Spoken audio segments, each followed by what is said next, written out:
business? Franchises are really corporate businesses that have been split up into little units so that an individual can be the manager of that unit and be highly incented for its success because he gets to keep the profits. So the benefits of franchises are many. Brand name recognition is a great big one. The average franchise business has 50% higher revenues than an independent business in the same industry. Training and business systems. With a franchise, you get initial training, but you also get ongoing support from the franchise management. They're always kind of looking over your shoulder because, well, they're getting a percentage of the top line. They want you to be able to grow that top line as much as possible. They usually have corporate quality business systems. Mm-hmm. And that's what enables the efficiency and also multiple unit ownership. Mm-hmm.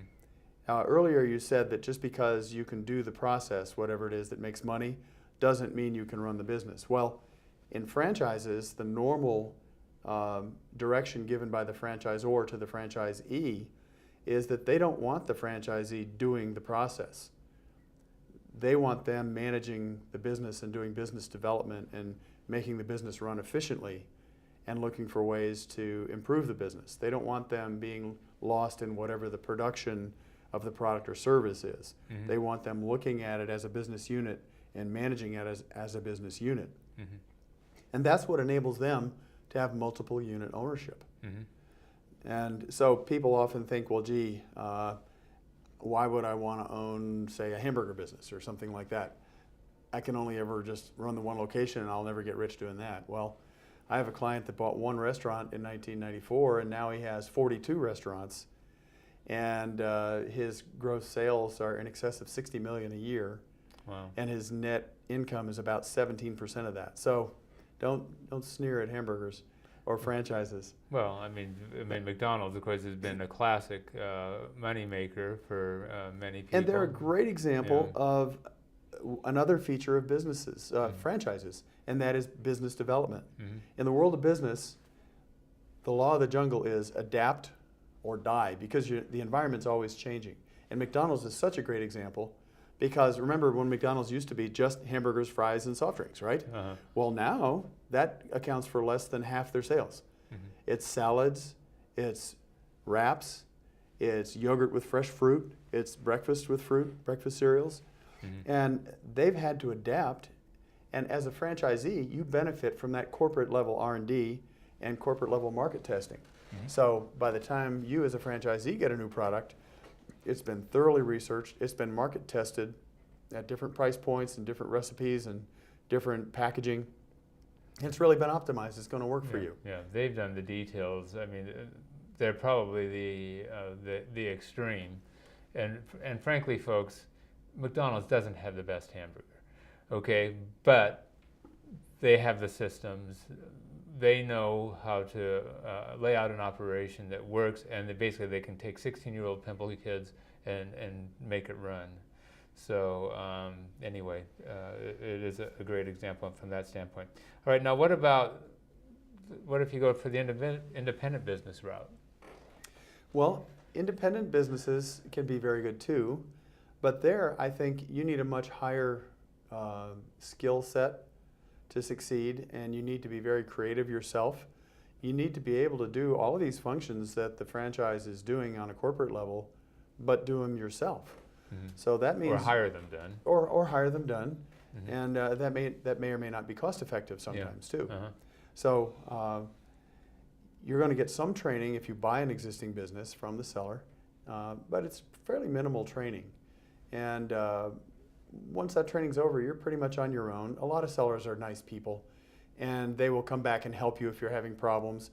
And they're especially a little bit more motivated if they're carrying a note for part of the purchase price. Absolutely, yeah. Although the really mercenary ones will hope you fail and they'll foreclose on you. Oh. But I think that's the minority of people. I think most really don't want to be in that business again. They don't want to take it back. They want you to succeed, and they would be there to help you. But I think most business sellers move on. And so you're really kind of on your own.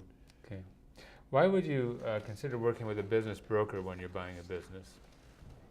Well, I alluded to the law of the jungle out there earlier, and that was, of course, adapt or die. But in a lot of ways, the business world is like a jungle, and knowledge is power. A business broker will educate you and keep you from being eaten by the lions and tigers and bears out there. Oh, okay. A business broker will help you understand benchmarks for how to value a business so that you don't pay twice or three times what it's worth. Mm-hmm. They'll help you with the process. They'll help you identify fatal flaws in businesses that should cause you to reject the business and not end up buying it and regretting it later. Mm-hmm. They'll help you with commercial leases. They'll help you with financing.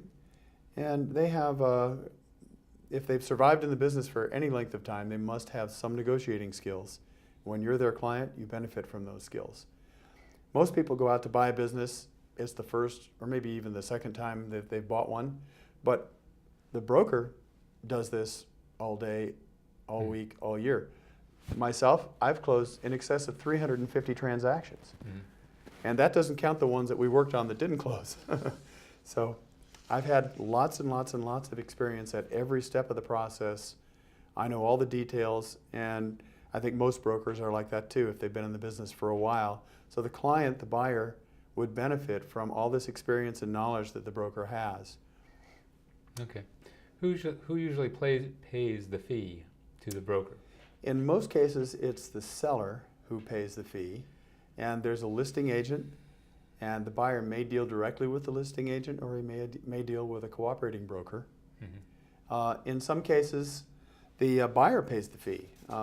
There's some reasons why, as a buyer, you might want to engage the services of a business broker, and that might involve just paying a commission if you actually buy a business, or it could involve potentially some consulting fees up front, but generally not. Mm-hmm. And one big reason for this is that in that case, you can be looking at businesses that really are not on the market. Mm-hmm. You can be assured that you're not going to be in a bidding war or even have just one other buyer that the seller uses as a stalking horse to get you to pay a lot more money. And you'll have the advantage of the broker representing you, and often the seller won't be represented, okay, and he won't be experienced. So you can really benefit as a buyer by retaining a broker and paying his fee. Okay. What other professionals should be involved in the process of buying a business? Well, obviously, you need a good accountant. You do? Why do you need one of those? Well, first of all, you would want the accountant to give you advice before you get started, mm-hmm, to evaluate your financial situation and also maybe learn a little bit about you, or if it's someone that you've had a long-term relationship with, they should be able to give you some insight as a friend as to whether or not you've got the personality to be the business owner. Mm-hmm. They might discourage you. Mm-hmm. But if it's a go, then when you find a business that you want to buy, some accountants are skilled in valuing businesses. They've studied it. They have all the tools. Others will refer you to a business appraiser, which might be another person. Mm-hmm. Most people rely on the broker's advice. The broker should be willing to provide a written appraisal with comparable sale data for you to give you a rough cut valuation. You'll certainly need an attorney. Mm-hmm. The accountant would be involved in due diligence, that is checking all the books and records to see that the summary level information given to you by the seller, such as tax returns or financial statements, ties to the detail level records, and mm-hmm, everything ties together to make sure that they're accurate. But the accountant and the attorney will work together in due diligence, because there's also a lot of legal due diligence to be done to make sure that, for example, there aren't any serious contingent liabilities, any lawsuits that the seller forgot to tell the buyer about, mm-hmm, any legal risks that the seller is going to try to pass on to the buyer, and whether or not the seller has a background of being in a lot of litigation, mm-hmm, and suing people. Maybe this is a person that, no matter how good a deal it is, you don't want to be in business with this person. So maybe we should talk about that for just a moment. So do you think you should do some background checks related to the person, the seller? Absolutely. I think it's a good idea for the buyer to check out the background of the seller, and vice versa. Mm-hmm. I know we're talking about looking at this from the buyer's point of view, but a buyer should understand that a seller needs to do due diligence on him as well. Yeah. The buyer should be prepared to disclose everything about himself. Mm-hmm. not just a credit report, but also bank statements, a deed to your house to show that you really own it, like you say you do, even a background investigation if required. So there's an old saying, you can't make a good deal with a bad guy. I believe that. That is definitely true. Okay. There are lots of other folks that might be involved, and typically inspection services. Yeah. Now, why don't you talk a little bit about inspection? Okay. One sneaky thing that people don't think about often is the commercial lease may have contingent liabilities in it that the seller can pass on to the buyer. And these would relate to deferred maintenance. In a triple net lease, the tenant is responsible for taking care of all the maintenance on the building. And as a buyer, if that lease gets assigned to you and you haven't checked these things out, in a month or two you could realize, oh my gosh, I've got to spend $20,000 to put a new roof on this building. And if I'd only had it inspected, then I could have confronted the seller about this and he could have taken that burden. Heating, ventilating, and air conditioning equipment, restaurant equipment, especially walk-in refrigerators. All of these things need to be inspected by a competent technician, and they need to be serviced. And this is a standard procedure. If a broker is representing you, he's going to make sure that'll happen. Yeah, and a big area that has come up over the last several years is hazardous waste for certain types of businesses. Even in restaurants. Yeah. Restaurants typically have a grease trap. Sometimes this is a 5 foot by 5 foot by 10 foot cement container buried in the ground right outside the restaurant, between the restaurant and the street. And it needs to be emptied frequently. And if it isn't, everything in that will turn to just like concrete. And the only way to get it out is to jackhammer it. Oh boy. And it is an expensive and dirty, nasty job. Yeah. And also, if they don't frequently flush their sewer lines, they'll rust through.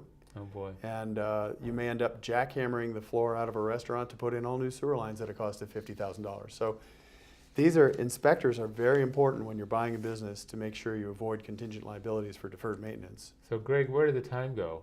We're already about out of time. Oh my God, we only got to the second page. Yeah, so anyway, so obviously buying a business is a very involved process, and it can be very helpful to get some professional help.